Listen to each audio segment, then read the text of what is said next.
কেসটা ফ্যাসলা হয় এবং ওয়াইফ যে ফলস অ্যালিগেশন লাগিয়েছে সেটা কোর্টেতে প্রমাণিত হয়। নমস্কার বন্ধুরা, আজকে আপনাদের কাছে একটা খুব ভালো খবর নিয়ে এসেছি।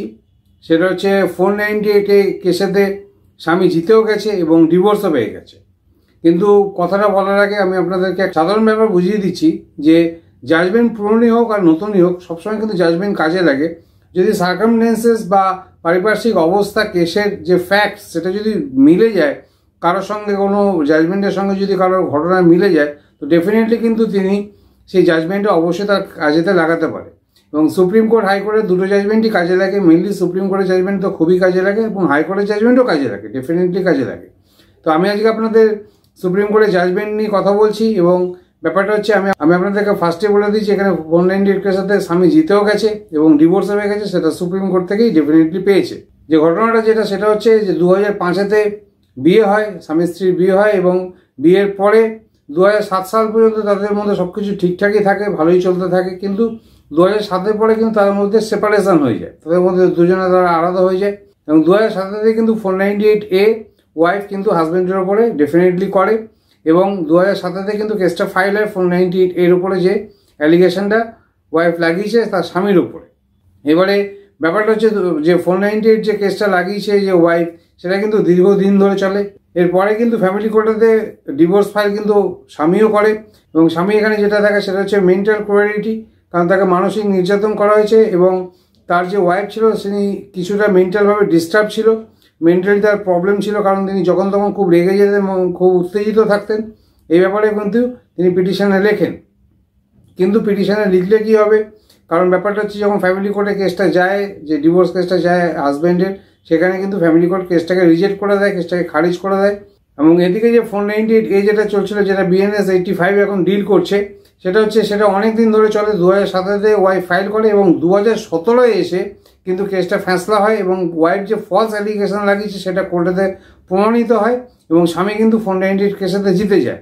স্বামী এই 498 কেসেতে যখন জিতে যায় তখন স্বামী কিন্তু হাইকোর্টেতে অ্যাপিল করে যে তিনি 498 কেসেতে জিতে গেছেন এবং তাকে ডিভোর্সটা দেওয়া হোক। কিন্তু হাইকোর্ট বলে যে এখানে 498 কেসে জেতা সত্ত্বেও কিন্তু আপনাকে ডিভোর্স দেওয়া যাবে না।